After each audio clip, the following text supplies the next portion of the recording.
My name is Jon Witterick and I have a website called Getoutofdebtfree.org, and basically what we do, we help people realise that the whole banking system is basically fraudulent, and we offer them the tools to actually challenge a banking system and basically get themselves out of this fictitious debt. The services we offer are, we offer template letters.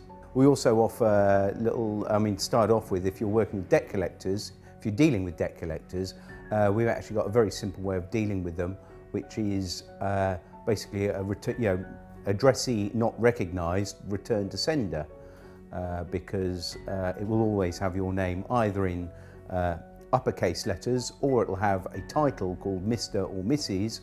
And you can say, well, hang on, that's not me, I'm not the title. I don't spell my name in uppercase letters, so the addressee is not recognised. So that's one way. The other way we deal with the banking system or debt collectors is basically say, well, where did the money come from, and have I got a valid contract with you? And if I haven't, and if you can't prove that I have, then we are agreed to the following terms.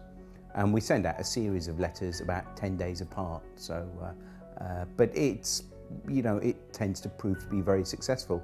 What it was, I used the method myself quite a few years ago and was astounded how easily that actually these companies just gave up. And so all I did, I got a website together and actually shared this information. Getoutofdebtfree.org is a site that has been set up to help people dealing with the agony of debt. And the template letters just need you to adjust a few details and they're ready to go. Get Out of Debt Free has already helped thousands of people to get out of debt, and the combined amount of money saved so far is over £12 million. And that's just from the people who have reported their success to the site. The forum is a large part of the site and is broken down into different sections such as bailiffs, debt collectors, credit card companies, etc. It is full of people who will fall over themselves to help you, and with a wealth of knowledge and experience that will make sure you are not alone. So the important thing is that you have to keep hitting the ball back in the net. What you're doing, whatever they send you, you have to reply to it and send it back. Now, after you've sent them the 3 letters, also what's included in the letters are a fee schedule.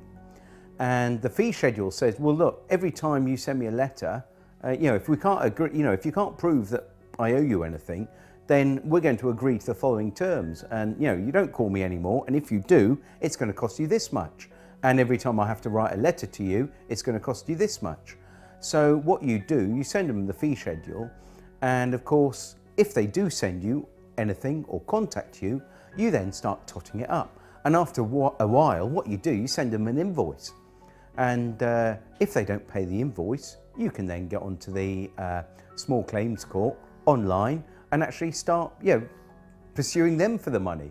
So, what you've got to think is the only power they have over us is fear.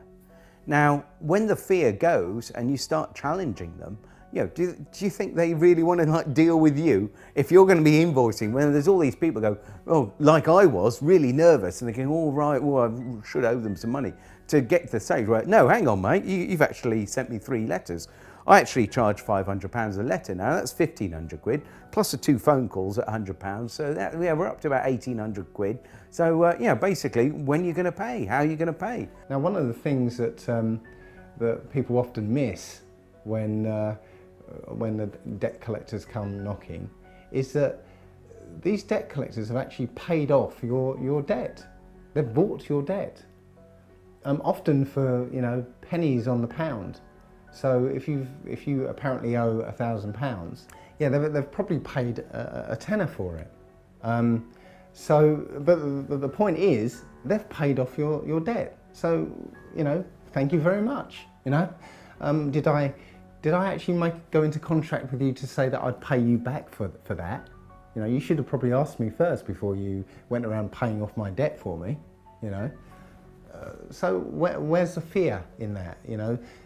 These guys rely on fear to make you pay up.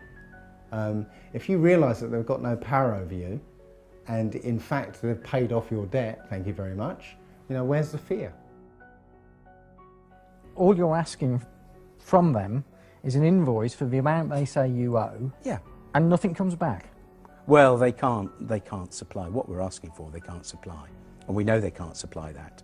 But we asked for a contract. I mean, we also use contract law because that goes back years, and it's how we would deal with each other. But we'd say, you know, can you give us a copy of the contract signed by both parties?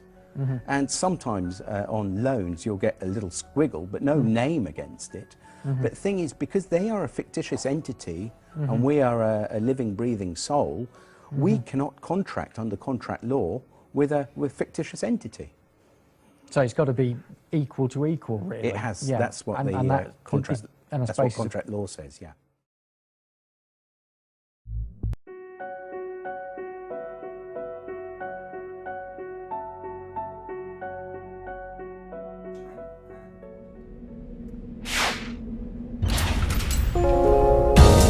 Debt Free TV, in association with Getoutofdebtfree.org.